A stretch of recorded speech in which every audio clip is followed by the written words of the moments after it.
Case scenario number 14. This is a very big question, very lengthy, will be very time consuming. It is on residential status plus salary plus capital gain plus TDS. Very time consuming question, and I would strongly pray from the bottom of my heart that this kind of questions do not come up in the exam. Let us understand. Mr. Narendra Sharma, aged 54 years, is an Indian citizen. Please underline Indian citizen, is carrying on retail business in Dubai. Indian citizen, it's a story of Indian citizen living in Dubai. He frequently visits India. Indian citizen living abroad, returning to India or coming to India for a visit for business purpose. The details of his visits in India are as follows. He came to India on 3rd December 2017, that means in financial year 17-18, and he left India on 26 April 2018, that means in the beginning of 18-19. Again he came to India on 9 September 2020, that means in financial year 2021, and he left India on 10th January 2021, again in same financial year. Again he came to India on 27 December 2021, that means in financial year 21-22, and he left India on 20th February 2022, that means in financial year 21-22 itself only. Now this person came in 2017-18, and then details are given for so many financial years. Let's understand. Financial year 17-18, details are given for 18-19, 19-20, 20-21 and 21-22. 21-22 is the last year. Then current year financial year 22-23 details are given in the next paragraph that we will check out later. 17-18 he came to India on 3rd December 2017. So if you understand, and then he's leaving India in the next year 18-19. So 17-18, how many days he was present in India? There are 31 days in the month of December, out of which he was not present for the first 2 days, 1st December and 2nd December. That means he was present in India in December 2017 for 29 days of December, plus he was present in India for 31 days of January, 28 days of February. February 2018 will not be a leap year, there won't be 29 days, there will be 28 days, plus 31 days of March, 119 days. 119 days he was present in this year, and then he left India on 26th April 2018. So in 18-19 he was present from 1st April till 26th April, 26 days, because he's straight away coming to India in financial year 2021. So 2021, that means in 19-20 he was present in India for 0 days. 2021, how many days he was present? 9 September 2020 he comes, and 10th January 21 he is leaving India. So September 2020 has got 30 days. Out of 30 days he was not present in India for the first 8 days. 22 days of September 2020 he was present in India. 22 days of September plus 31 days of October plus 30 days of November plus 31 days of December and plus 10 days of January. 10th January 21 he left India. 10th January he was present in India. 124 days he was present in India in 2020-21. 21-22, what is the story? He comes to India on 27 December 21 and he leaves in the same year on 20th February 21. So December 2021 has got 31 days. Out of 31 days he came to India on 27 December. That means he was not present in India for first 26 days. 5 days of December he was present in India, plus 31 days of January and 20 days of February. He was present in India for 56 days during this particular financial year 2021-22. Now we will take the total, but if you understand, we basically need total of immediately preceding 4 years. We are actually interested in only total of these 4 years, 1, 2, 3 and 4. We are not interested in 17-18 because that's beyond 4 years. That will be needed only for the purpose of calculating whether is ROR or RNOR, but otherwise we need, for basic conditions, we need total of last 4 years. 26 days plus 0 plus 124 plus 56. He was present in India for 206 days in the immediately preceding 4 previous years. That means less than 365 days. What is the story for financial year 22-23? For financial year 22-23, it says afterwards he decided to shift permanently in India and he closed his business in Dubai. So he came to India on 27 November 2022. That means current year. Please put a marking on this, and he joined Indian company Cosmos Heritage India Limited at registered office in Mumbai from 1st December 22. 1st December 22 he joins this company, but he came to India on 27th November 2022. presuming that he did not leave India, he stayed in India all throughout. November 2022 has got 30 days. Out of that, he was not present in India for the first 26 days. 4 days of November he was present. December 31 days, January 31, February 28 and March 31. He was present in India for only 125 days. 125.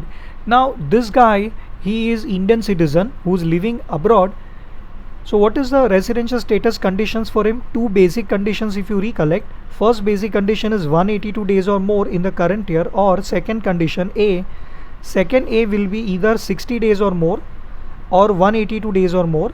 And in case of Indian citizen, having Indian citizen not liable to tax in any other country and his Indian income is more than 15 lakh, then it will be 120 days. This is what we had studied in that chapter, residential status, category 3 exception given in section 6 clause 1a. Individual who is citizen of India and is not liable to tax in any country by reason of his residence and his Indian income exceeds 15 lakh, then he will be deemed to be resident in India irrespective of his number of days of presence. However, the same person, in case he is liable to tax in any country, then he will be falling under category 2 exception. He is citizen of India other than those referred to in category 3, which we just checked out, who lives outside India but visits India, lives outside India but visits India, and his Indian income exceeds 15 lakh rupees. Then second basic condition part A will be 120 days and 365 days in the immediately preceding 4 previous years. So let's just check out what is the rule applicable to him. He is Indian citizen for sure, that is given here, and he visits India. Okay, we will see, we'll keep this pending, we'll come back here. Now from December 2022, 1st December 22, that means last 4 months of the current previous year, December, January, February and March, he has taken a flat on rent for 60,000 per month from Mr. Sarthak. 60,000 per month, an Indian resident Sarthak, and Mr. Sarthak has provided his permanent account number to Mr. Sharma. So I am sure, since permanent account number point is given, that means there will be TDS point, 60,000 per month into 4 months. Why 4 months? December, January, February, March, 2,40,000. If the rent is exactly 2,40,000, not exceeding 2,40,000, that means TDS under section 194I will not apply. TDS under 194I is applicable only if the rent exceeds 2,40,000 per annum. It is not exceeding, that means 194I will not apply. However, there could be TDS under section 194IB. 194IB says that if the rent exceeds 50,000 per month, 50 here it is per month, 194I it was per annum, but for 194IB it is per month. Rent exceeds 50,000 per month and the assessee is not required to deduct TDS under 194I, then he will have to deduct TDS under 194IB. Here the rent is definitely more than 50,000 per month. TDS here will be at the rate of 5% if payee Mr. Sarthak, that is recipient of rent, he has provided his permanent account number to payer Narendra Sharma. If permanent account number was not given, then TDS would be at the rate of 20%. However, presently TDS will be at the rate of 5% because permanent account number is given. 5% of 2,40,000, TDS will be deductible in the last month of the financial year. March 2023 TDS will be deductible. We will see what to do. Now he has joined this Cosmos Heritage India Limited. The details of his salary income earned in India is as follows. Now this paragraph will give us the hint as to how much is his Indian income. Why do we need Indian income? Indian income is needed for the purpose of finding out whether he is fulfilling which condition or which exception will be applicable to him. Now let's check it out. Following details of salary income: basic salary 2,75,675 per month. Very odd figure is given into 4 months. Don't forget that he has worked in India in the current year only for 4 months. How much would that be? 2,75,675 into 12 months into 4 months. 11,02,700. 11,02,700 is his basic salary. Then COLA, that is cost of living allowance. This is same as dearness allowance. It's a substitute name given for dearness allowance. Forms part of retirement benefit. 1,20,200 per month into again 4 months, not 12 months. How much would that be? 1,20,200 into 4 months will be 4,80,000. Sorry, 1,20,200 per month into 4 months. 4,80,800. 4,80,800. Then he has got HRA 137,838 per month into again 4 months. This will be, now we'll have to compute exemption under section 1013A depending upon how much rent he is paying. Which city is he located? For HRA exemption under 1013A, we need to know where is he living. Mumbai, Delhi, Chennai, Kolkata, where is it? So it's given here. He came to India, joined Cosmos Heritage at registered office Mumbai. Assuming that he is staying in Mumbai and he has joined registered office only. He is working with registered office. That means he is working in Mumbai. 1,37,838. Very odd figure. 1,37,838 into 4 months. 551,352. 5,51,352 is his HRA amount. Less exemption, we will see. Other allowances 156,000 per month into again 4 months. Let's calculate 1,56,000 into 4 months. 6,24,000. 6,24,000 for the period from April 22 to November 22. When did he come to India? December 2022. So prior to December, prior to coming to India, his business income arising in Dubai is 26 lakhs and his turnover for the financial year 21-22 was 95 lakh. Turnover is 95 lakh, but this is with regards to business in Dubai. That means turnover is less than 1 crore. Less than 1 crore.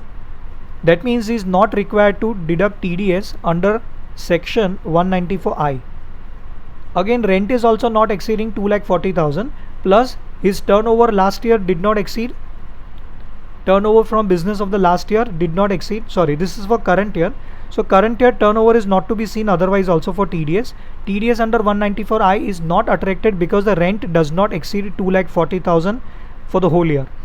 Not because his turnover is less, but otherwise also. In India he is not doing any business. In India he has taken up employment, and if you can see, I'm sure his salary in India is more than 15 lakh. Indian income is more than 15 lakh. If Indian income is more than 15 lakh, if you can see here, 11 lakh 2,000 is basic salary plus this 4 lakh 80,000, that will make it 15 lakh 82,000 or more than that, plus other allowances.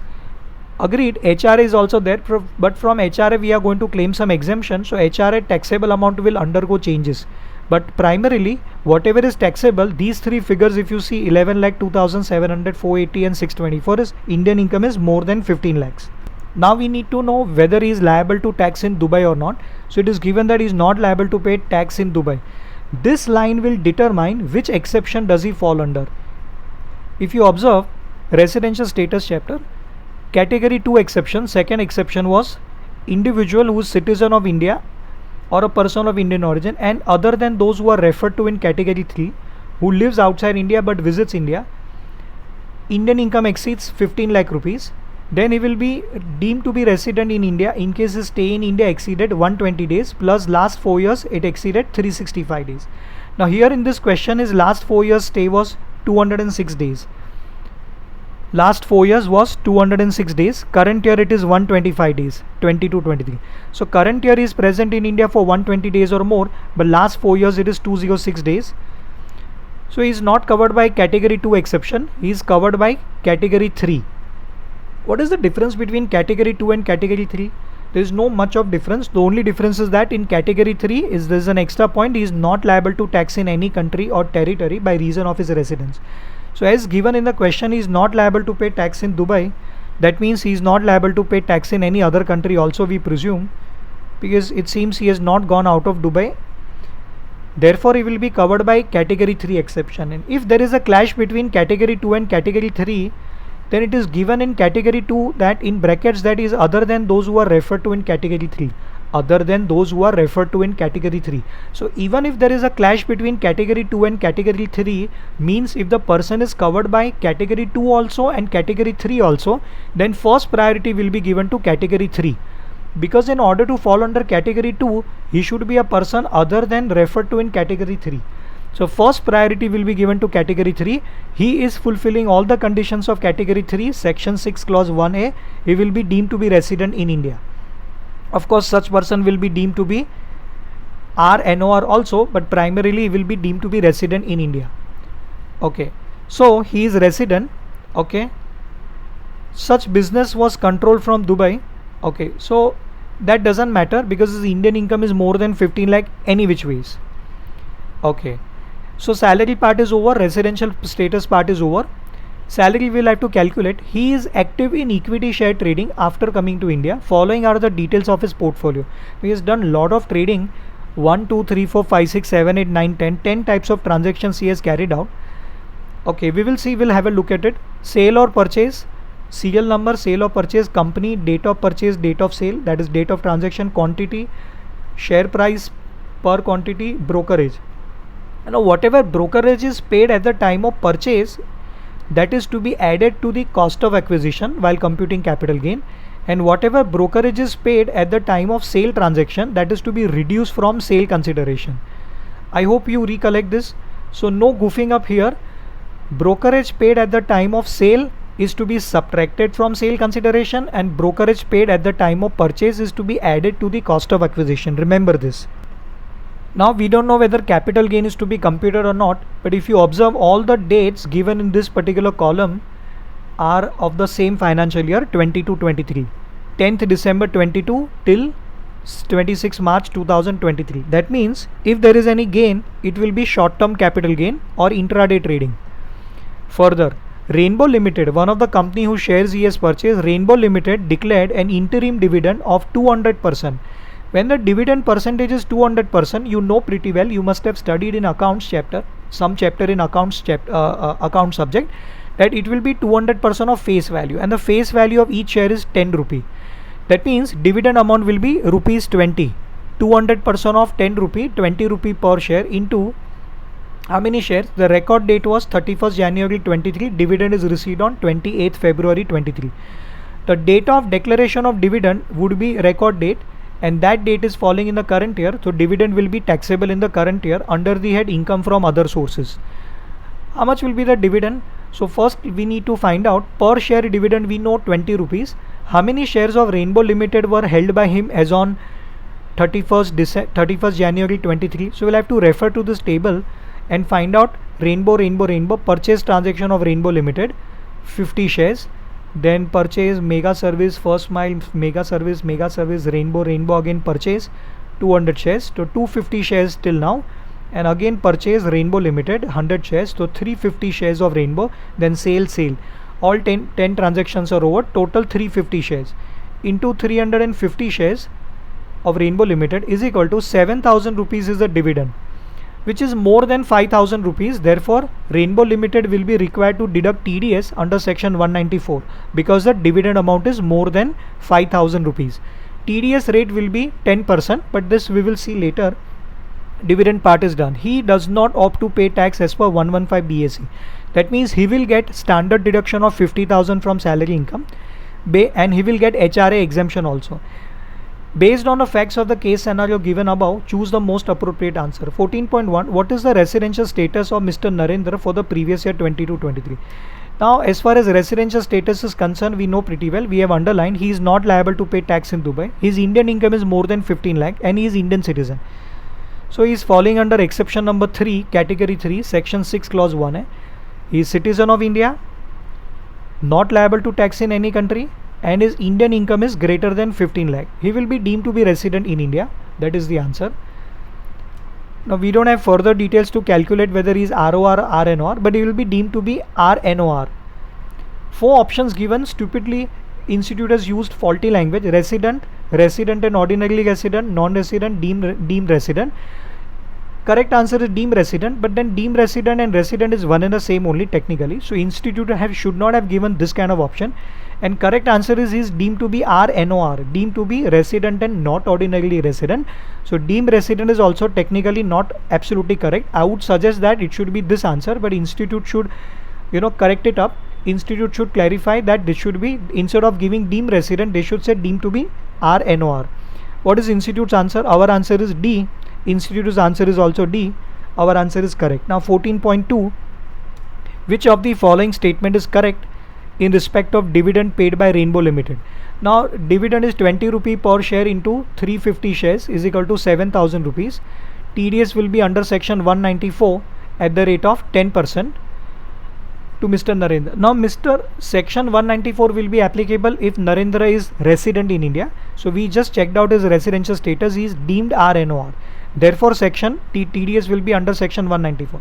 Had he been non-resident, then the TDS would have been under section 195, which is not there in your inter CA syllabus. 195 section will come directly in final CA, but this section will not apply because he is not non-resident, he is resident in India. Which of the following four statements is correct? A, B, C, D. I'm reading out all. Dividend from Rainbow Limited is exempt in the hands of Narendra. Totally wrong. It was exempt under section 1034 once upon a time, but section 1034 exemption was deleted with effect from AY 21-22. It's been 2 years now. Hence, no tax is required to be deducted. Wrong answer. Second, dividend from Rainbow Limited is taxable in the hands of Narendra. Correct. But since the dividend is less than 10,000, no tax is required to be deducted. No, this is again wrong. First part is correct that it is taxable for Narendra, but 10,000 is the wrong limit. Correct limit is 5,000. C point, dividend from Rainbow Limited is taxable in the hands of Narendra. Tax of 525 is required to be deducted at source. 525 would have been the TDS under section 195, which we will study at final CA stage. This option becomes redundant because inter CA stage nobody would know how much is the rate under 195. Wrong answer. Dividend from Rainbow Limited is taxable. Correct. In hands of Narendra. A tax of 700 is required to be deducted at source. Answer, this is the correct answer under section 194 at the rate of 10% of 7,000. Our answer is D. Let's check what's institute's answer. Institute's answer is also D for 14.2. Tax 700. Okay, 14.3. What shall be the TDS liability of Narendra for rent paid to Mr. Sarthak? Sarthak has given his permanent account number. TDS will be not under section 194I because for 194I the rent should exceed 2,40,000, but here the rent is exactly 2,40,000. It was 60,000 per month if you recollect. 60,000 per month into 4 months, December, January, February, March. It was exactly 2,40,000. A person who is not required to deduct under 194I will be required under 194IB, provided here the rent exceeds 50,000 per month. Here the TDS rate is 5%. TDS will be 2,40,000 into 5% will be 12,000. However, TDS is required in the month of March, last month of the financial year. First answer, there is no TDS liability. Wrong answer, since he is salaried individual. Second, Mr. Narendra is liable to deduct TDS under 194I of 6,000 each month. This is also wrong answer. 194I would not apply to him. This section is applicable only if the rent exceeds 2,40,000 per annum. Third, Narendra is liable to deduct TDS under 194IB of 3,000 each month. 3,000 each month is correct, but he is not liable to deduct each month. He is liable to deduct directly in the month of March. So this is also wrong answer. Last month of the financial year or last month of the tenancy agreement, in case if the tenancy is or the property is vacated in the middle of the year. Last option, Narendra is liable to deduct TDS under 194IB 12,000 directly in the month of March 23. This is the correct answer. Our answer is D. Let's check institute's answer. Institute's answer is also D for 14.3, 12,000 in the month of March 23. 14.4 and 14.5, last two. 14.4 is what would be the income chargeable to tax under the income from salaries in the hands of Narendra for AY 23-24. As far as salary is concerned, he is ROR, RNOR in India. For salary, we had already calculated some basic details. 1, 2, 3, 4, 1, 2, 3, 4, 4 details are given, and then standard deduction 50,000, 5 points. So amounts we have written down here. I have prepared the computation towards the end of this page, end of this sheet, whereby I have picked up these figures, copied down these figures. 11,02,700 basic, 4,80,800 dearness allowance, 551,352 HRA. From this we will claim exemption under 1013A that I have kept blank, and 624,000 as other allowances. So I am jumping to this computation where I have already jotted down the answers. 11,02,700 basic, dearness allowance is 4,80,800, HRA is 551,352. Inner column will claim exemption. Exemption under 1013A will be least of the following three, A, B and C, which we will calculate, and other allowances are 6,24,000. Then standard deduction will be allowed 50,000 because he is not opting for 115BAC. Okay, so how much will be exempt under 1013A? This is the only thing left out. Least of the three, A, B and C, either actual HRA 551,352 or 50% of salary because his house is allotted to him in Mumbai. He has taken rented house in Mumbai, paying rent 60,000 per month to Mr. Sarthak. 50%, what do you mean by salary? Salary here would mean basic plus dearness allowance forming part of retirement benefits plus commission based on turnover achieved by employee. Basic salary is 11 lakh 2700, this one. Dearness allowance 4 lakh 80,800, this one, and it is forming part of retirement benefits given in the question. Commission is not there, so 15 total of these two will be 15 lakh 83,500 into 50%. Let's calculate it out. So I'm just calculating once again. 11 lakh 2,700 plus 4 lakh 80,800 plus 0, 15,83,500 divided by 2, that is 50%. 791 750. Answer to this will be 791 750. 750, right? 750. And last, rent paid, which is 2,40,000, 60,000 per month into 4 months minus 10% of salary, 158,350. Now for in this entire calculation, all the figures have to be for those 4 months only: December, January, February, March. Even salary also, whatever figures that we have picked up, 11 lakh 2,800, 700, 4 lakh 80,800, everything is of those 4 months only. We are not taking into account figures of 12 months. Everything is of 4 months. Okay, so 10% of salary of 4 months, which is 15,83,500 into 10%, 158,350. How much would the difference be? So 2,40,000 minus 158,350 will be 81,650. 81,650. And if you observe, least of the three, actual 551, this is 791 750, this is 81,650. Least of the three is 81,650. 81,650 will be exempt. That will subtract from 551,352 minus 551,352 would be 469,702. Now taking total of all the four items, 1, 2, 3 and 4, how much will be the total? So 11 lakh 2,700 plus 4 lakh 80,800, that we had already taken total of, plus 469,702 plus 6 lakhs 24,000, 26,77,202, 26,77,202. This is gross salary. 26,77,202 minus 50,000 standard deduction would make it 26 lakhs 27,202.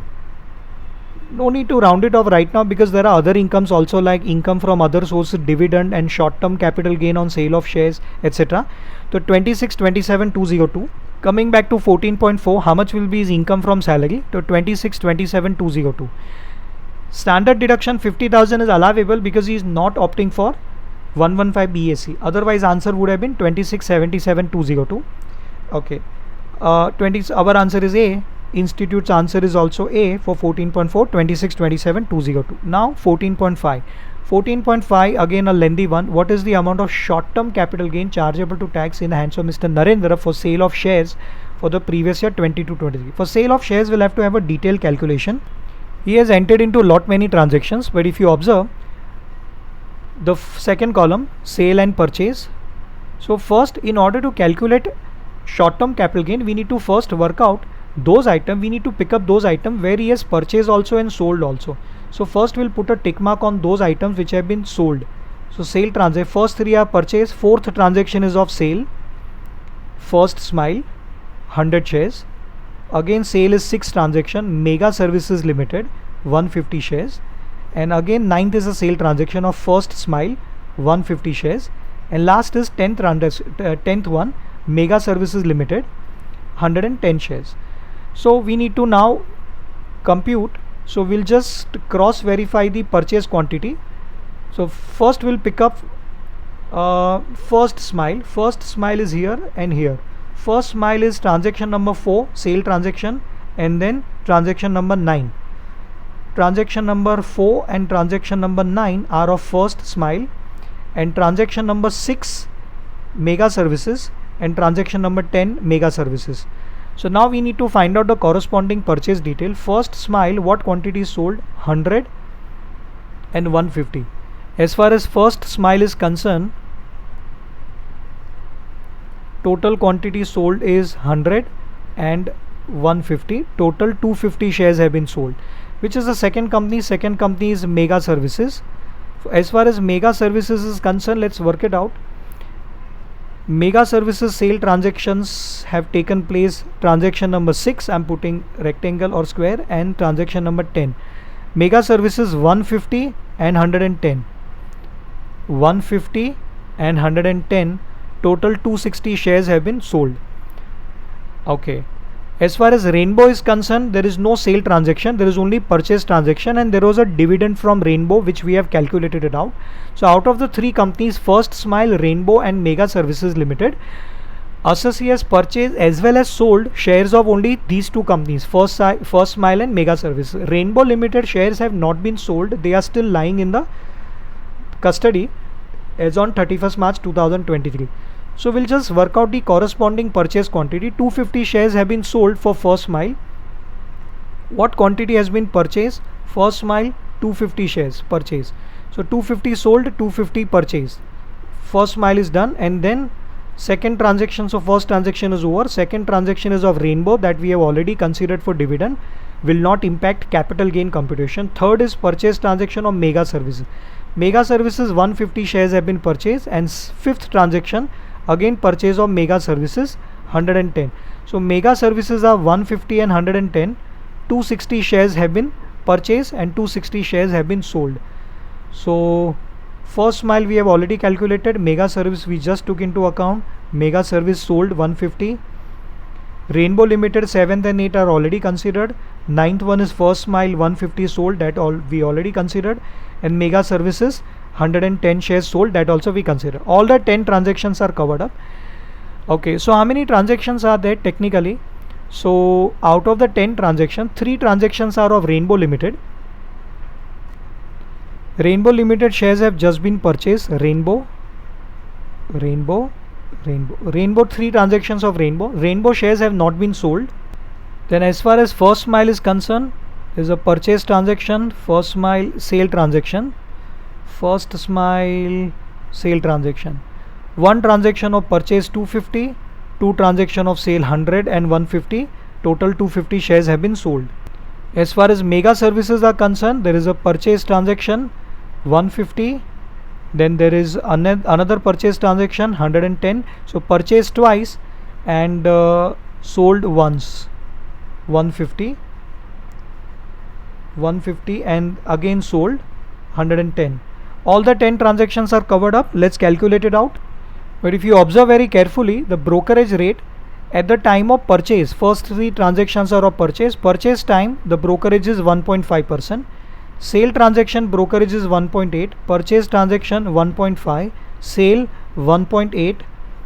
Purchase 1.5 1.5. Sale 1.8. So all sale transactions attract 1.8 and purchase transactions attract 1.5%. This will be relevant. Whatever is a brokerage paid at the time of acquisition, at the time of purchase, will be added to cost of acquisition, and whatever is paid at the time of sale will be reduced from sale consideration as transfer expense, reduced from full value of sale consideration. We know pretty well. Now this capital gain calculation is going to be little complicated, and none of the transactions, if you observe, are intraday transaction. That means all of them will be short term capital gain or short term capital loss if there is a loss. One by one we'll have to compute. The transaction values are different, so we'll have to first pick up one of the companies. Only 2 company shares have been sold, First Smile and Mega Services. Rainbow shares have only been purchased, have not been sold. So one by one we'll be computing. I have already prepared the computation, but for that computation, first I have picked up First Smile company. Mega Services will be taken up later. So as far as First Smile is concerned, how many transactions do you see? Just give me a moment. Let me erase and clear up all these things so that we can mark down once again. So now I have highlighted only First Smile Limited. First Smile Limited, first is purchase transaction. 250 shares are purchased, then 100 shares are sold, and then 150 shares are sold. The sale transaction takes place in 2 different quantities at 2 different rates, but purchase quantity is 250. So total to 250. We'll be calculating it out. So just mark down the details. 203 is a purchase price. 1.5% is a brokerage which will be added. 325 and 250 are the selling price less 1.8% brokerage. So First Smile Limited 100 shares and 150 shares. Full value of sale consideration for 100 shares Now sold at what price? Sold at 325 rupees. Even 150 shares have also been sold at 325 rupees. Sorry, 150 shares have been sold at 250 rupees. Purchase price is same. Purchase price is how much? 203 rupees. 203. Brokerage 1.8% at the time of sale will be subtracted and 1.5% at the time of purchase will be added to the purchase price. Purchase price is same, 203. There was a single transaction of purchase of 250 shares. All 250 purchased together but sold at two different rates, 325 and 250. One by one we'll be calculating. So 325 into 100 shares minus 1.8%. 32,500 minus 1.8%. Minus 1.8% would mean 98.2%. So into 0.982. 31,915 will be the net sale consideration. 31,915. Purchase price is 203 into 100 shares, that is 20,300 into 1.015. Why 1.015? That will be adding brokerage of 1.5%. 20,604.5. 20,604.5 is the cost of acquisition, which will be subtracting from 31,915. Short term capital gain 11,310.5. 11,310.5 is a short term capital gain arising from this first transaction. Second is 150 shares into 250. So 150 shares into 250 rupees per share, sold for 250, minus 1.8% brokerage. That means we can make it 0.982. 36,825 is the sale consideration. Now purchase consideration, cost of acquisition is 203 plus 1.5%. So let's calculate it out. 203 into 150 shares. Now plus 1.5, that means into 1.015. This will be into 1.015, that means we are adding 1.5% brokerage. Cost of acquisition will be 30,906.75. 30,906.75. This will be subtracting 36,825 minus this 5,918.25. 5,918.25. 5,918 from 2.25. We can take the total 5,918.25. I am not rounding it off because the institute has also not rounded it off. If you see the 4 options, you will come to know. That's why I am also not rounding it off. Plus 11,310.5, 17,228.75, which I am keeping in memory. 17,228.75.